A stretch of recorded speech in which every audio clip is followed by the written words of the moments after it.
그때 내가 여러 백성의 입술을 깨끗하게 하여 그들이 다 여호와의 이름을 부르며 한 가지로 나를 섬기게 하리니 내게 구하는 백성들 곧 내가 흩은 자의 딸이 구스강 건너편에서부터 예물을 가지고 와서 내게 바칠지라.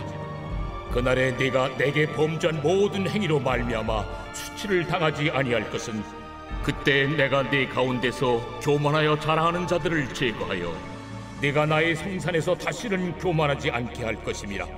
내가 곤고하고 가난한 백성을 네 가운데에 남겨두리니 그들의 여호와의 이름을 의탁하여 보호를 받을지라. 이스라엘의 남은 자는 악을 행하지 아니하며 거짓을 말하지 아니하며 입에 거짓된 혀가 없으며 먹고 누울지라도 그들을 두렵게 할 자가 없으리라. 시온에 따라 노래할지어다. 이스라엘아 기쁘게 부를지어다. 예루살렘 따라 전심으로 기뻐하며 즐거워할지어다. 여호와가 내 형벌을 제거하였고 내 원수를 쫓아냈으며 이스라엘 왕 여호와가 내 가운데 계시니 내가 다시는 화를 당할까 두려워하지 아니할 것이라. 그날에 사람이 예루살렘에 이르기를 두려워하지 말라. 시온아 네 손을 늘어뜨리지 말라. 너의 하나님 여호와가 너의 가운데에 계시니 그는 구원을 베푸실 전능자이시라. 그가 너로 말미암아 기쁨을 이기지 못하시며 너를 잠잠히 사랑하시며 너로 말미암아 즐거이 부르며 기뻐하시리라 하리라. 내가 절기로 말미암아 근심하는 자들을 모으리니 그들은 내게 속한 자라. 그들에게 주어진 짐이 치욕이 되었느니라. 그때 내가 너를 괴롭게 하는 자를 다 보라고 저는 자를 구원하며 쫓겨난 자를 모으며 온 세상에서 수욕받는 자에게 칭찬과 명성을 얻게 하리라. 내가 그때 너희를 이끌고 그때 너희를 모을지라. 내가 너희 목전에서 너희의 사로잡힘을 돌이킬 때에 너희에게 천하 만민 가운데서 명성과 칭찬을 얻게 하리라. 여호와의 말이니라.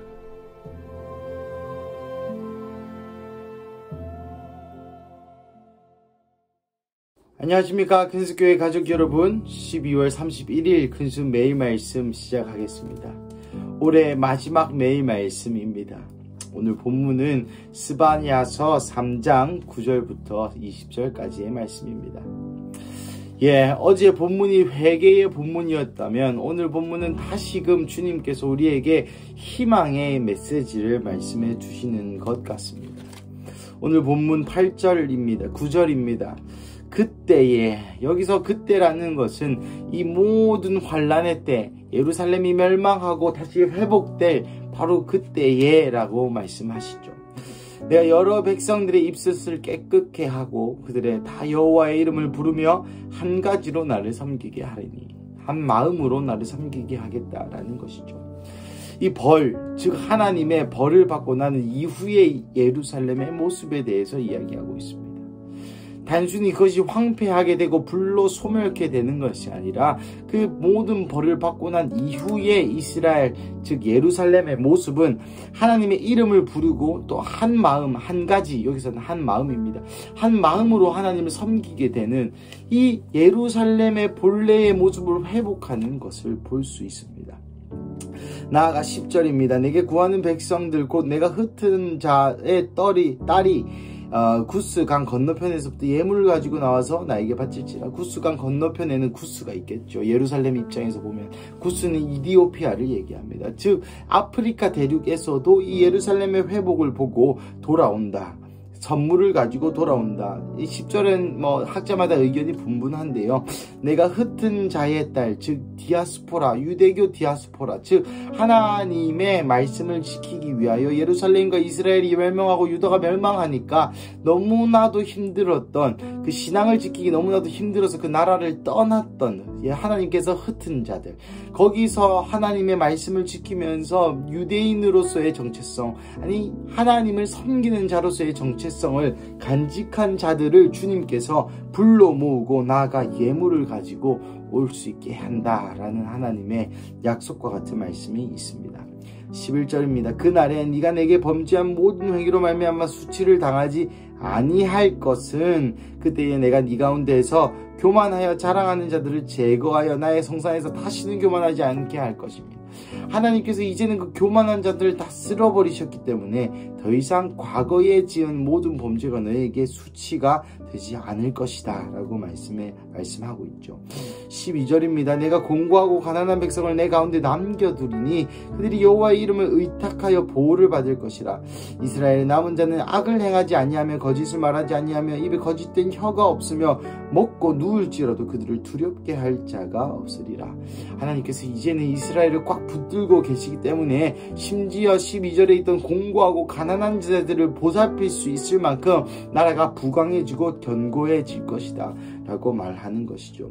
14절부터 17절, 특별히 17절 말씀은 굉장히 유명한 말씀이죠. 이 모든 14절부터 17절까지 본문은 이제 예루살렘 시온의 딸에게 노래할지어다 하나님을 찬양하라 라는 본문입니다.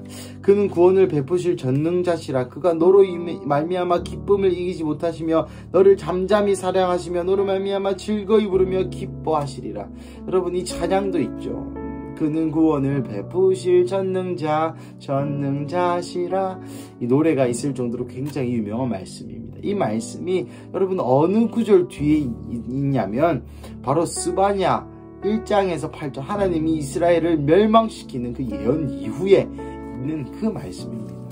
그 예언 벌 이후에 정결케 된 이후의 이스라엘의 모습에 대해서 말하고 있는 것이죠. 마지막으로 18절에서 20절까지는 다시 한번 만민 가운데서 명성과 칭찬을 얻게 하리라 고 하나님이 말씀하시는 겁니다. 너희 가운데 너희에게 천하 만민 가운데서 명성과 칭찬을 얻게 하리라 여호와의 말이니라. 사랑하는 가족 여러분, 오늘 이 마지막 본문은 두 가지 의미를 내포합니다. 먼저는 이 처벌, 어제 본문이었던 하나님의 그 처벌, 벌의 목적이 이스라엘을 멸망하고 하나님의 진노를 풀기 위해 하나님이 열받으셔서 그 열받은 것을 해소하기 위한 처벌이 아니라 이스라엘을 이스라엘답게, 예루살렘을 예루살렘답게, 성도를 성도답게 하기 위한 처벌, 즉 자녀, 자식을 위한 아버지의 마음으로 한 처벌이었다는 것이죠. 그래서 이스라엘이 영원히 멸망하고 없어지고 사라지는 것이 아니라 오늘 본문에 나오는 것처럼 하나님의 이름을 부르며 한 마음으로 하나님을 섬기게 되는 나라로 변하도록 하기 위해서 하나님이 처벌하신 것입니다. 주님께서 우리의 삶 가운데도 벌 내리실 때 있습니다. 제가 본 성경에서는 고의로 지은 범죄는 내려가지 않습니다. 나아가 하나님을 계속적으로 거절하면 어느 때 하나님이 정하신 그 때까지 돌이키지 아니하면 하나님이 벌을 내리셔서 우리로 하여금 회복해 하십니다. 아이러니하죠. 우리의 삶 가운데 고난과 고통과 벌을 내리셔서 우리로 하여금 다시 한번 예수 그리스도를 바라볼 수 있도록 하시는 것이 우리 아버지 하나님입니다. 그때에는 너무나 고통스럽고 너무나 이해되지 않지만 다시금 돌아보면 그것이 주님의 은혜였던 인생의 고난의 시절들이 다 한 번쯤은 있으시지 않습니까? 오늘 본문도 그것을 이야기하고 있습니다. 감내하고 회개하면 하나님을 더욱 사랑하게 되고 그 죄에서 돌이킬 수 있는 힘을 얻게 되는 것이죠. 둘째로 이것은 마지막 때에 대한 환상, 마지막 때에 대한 콜링이기도 합니다. 이 말씀이 아직 성취되어지지 않았습니다. 다 여호와의 이름을 부르면서 한 가지로 여호와를 아직 섬기지 않고 있죠. 이스라엘이 멸망한 이후로 다시 이스라엘이라는 나라가 세워졌지만 하나님의 이름을 부르면서 한 마음으로 하나님을 다시 섬기는 그 때, 그 시절은 아직까지 오지 않았습니다.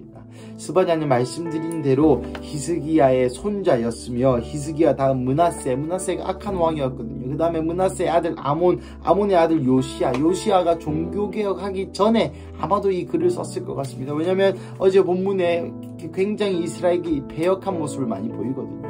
즉 이 요시야 이후에 남유다가 멸망하면서 이스라엘이라는 나라가 사라지고 나서 1945년 우리나라와 건국해가 같은데 그때에 다시 이스라엘이 건국되죠. 그러니 아직까지 이게 그때에 회복된 이스라엘이 하나님이 여호와의 하나님의 이름을 부르며 한 마음으로 여호와를 섬기는 것은 아직 이루어지지 어떤 사람들은 이 본문을 가지고 예수님의 재림, 이 마지막 절 20절 끝에 그때의 천하 만민 가운데서 명성과 칭찬을 얻게 하리라, 이것이 예수 그리스도의 대속의 사역으로 이루어졌다고 해석하는 분들도 있습니다. 무엇이 맞는지 나중에 우리가 천국 가거나 또 예수님 재림하시며 물어볼 수 있겠죠. 하지만 제 생각으로는 오늘 이 본문의 모든 예언들이 한 꾀로 깨어지는 것은 예수 그리스도의 재림으로만은 부족하다는 것이죠.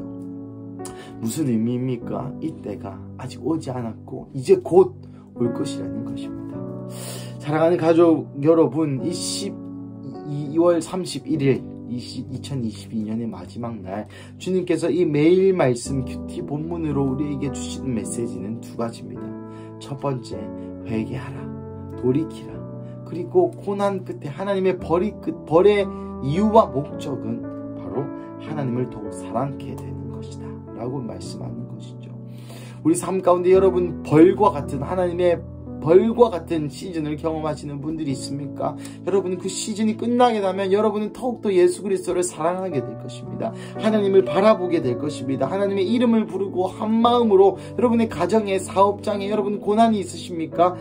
그때에 하나님이 이 시즌을 통하여서 우리의 입술을 깨끗게 하시면 여러분의 가정이, 여러분의 사업장이 하나님의 이름을 부르고 한 마음으로 여호와를 섬기게 될 것입니다. 두 번째로, 다시 한번 오실 예수 그리스도, 오셨던 예수 그리스도가 다시 오실 그 예수 그리스도, 이스라엘이 천하 만민 가운데 명성과 칭찬을 얻게 될 그때, 이스라엘의 모든 사람들이 여호와의 이름을 부르며 한 마음으로 하나님을 섬기는 그때를 사모합시다.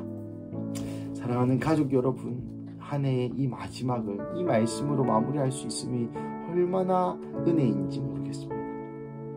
연말이라 바쁘고 또 송년회 또 이런저런 일들이 많죠. 그럼에도 불구하고 말씀 앞에 하나님을 섬기는 것이 내 인생의 1번이요, 하나님을 섬기는 것이 우리 가정의 1번이요, 우리 사업의 1번이요, 우리 교회의 1번이요.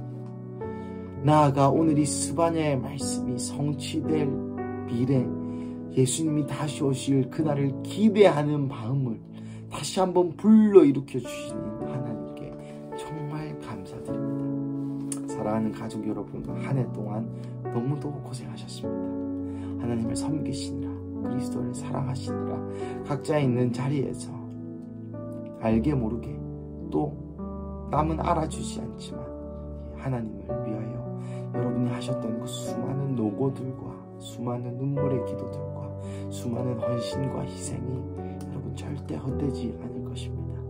여러분이 견디셨던 힘들었던 시간들, 그저 의미 없이 공격당하고 의미 없이 아프고 의미 없이 눈물을 흘렸던 것이 아니라 그 모든 눈물의 시간 끝에는 하나님을 더 사랑하게 되고, 그 모든 어려운 시간과 눈물의 시간 끝에는 우리 가족이, 우리 가정이 하나님을 예배할 날이 오게 될 것입니다. 나아가 우리 지금까지 달려왔던 그 걸음들이 우리 예수 그리스도가 다시 오실 그때에 하나도 땅에 떨어지지 아니하고, 마치 바울 사도가 얘기했던 것처럼 우리의 모든 행한 그 공적들이 불에 타고도 남음이 있는, 우리의 마음이 순수하여서 우리가 지금까지 걸어왔던 걸음들이 하나도 남김이 없이, 하나도 이 세상에 미련이 없이 다 고스란히 하나님 날아갔을 때의 상급으로 하늘에서 유명한 자로, 이 땅에서는 무명한 자였지만 하늘에서는 무명한 자로 남으실 우리 근수교회 가족 한 분 한 분들, 또 그러한 2020년 되신 것을 이미 축하드리고, 내일부터 있을 2023년도 주의 나라와 그의 의를 위하여, 또 다시 오실 예수 그리스도를 위하여 섬기시는 우리 근수교회 가족 한 명 한 명 되기를 간절히 축복합니다. 우리 기도하시겠습니다. 하나님 감사합니다. 2022년의 마지막 본문 이 스바냐 말씀을 통해서 다시 한번 우리의 눈물과 우리의 시절과 우리의 힘든 시간들이 헛되지 않음을 알려주셔서 감사합니다. 나아가 이 본문이 성취될 그 마지막 때를 다시 한번 바라보게 해주시니 감사합니다. 우리가 이렇게 수고하고 이렇게 기도하고 이렇게 헌신하는 이유는 다시 오실 예수 그리스도 한 분 때문임을 기억합니다. 하나님, 그래서 나의 2022년이 주께서 보셨을 때에 사람들에게 칭찬받지 못했고 사람들에게 박수받지 못했던 삶이라 할지라도 주님께서 수고했다, 주님께서 고생했다, 이 한마디 해주실 수 있는 삶이었다면 우리의 삶은 성공한 삶임을 다시 한번 깨닫습니다. 하나님이 앞으로 내일부터 있을 2023년에도 우리의 모든 인생과 우리의 모든 기도와 우리의 모든 마음이 다시 오실 예수 그리스도를 향하게 하여 주시옵시고, 그 믿음으로 우리가 신앙생활하고, 그 믿음으로 우리가 교회생활하고, 그 믿음으로 우리가 가정생활하고, 그 믿음으로 우리가 직장생활할 수 있는 그러한 우리 큰수교회 가족 한 명 한 분 되게 하여 주시옵소서. 주님 감사합니다. 2022년에서 신실하셨던 하나님, 2023년에도 신실하실 것을 믿고 또한 기대합니다. 주님 감사합니다. 우리의 2022년을 받아주실 주님, 또 우리의 2023년을 인도하실 주님 감사합니다. 이 모든 말씀 살아계신 예수 그리스도의 이름으로 기도드립니다.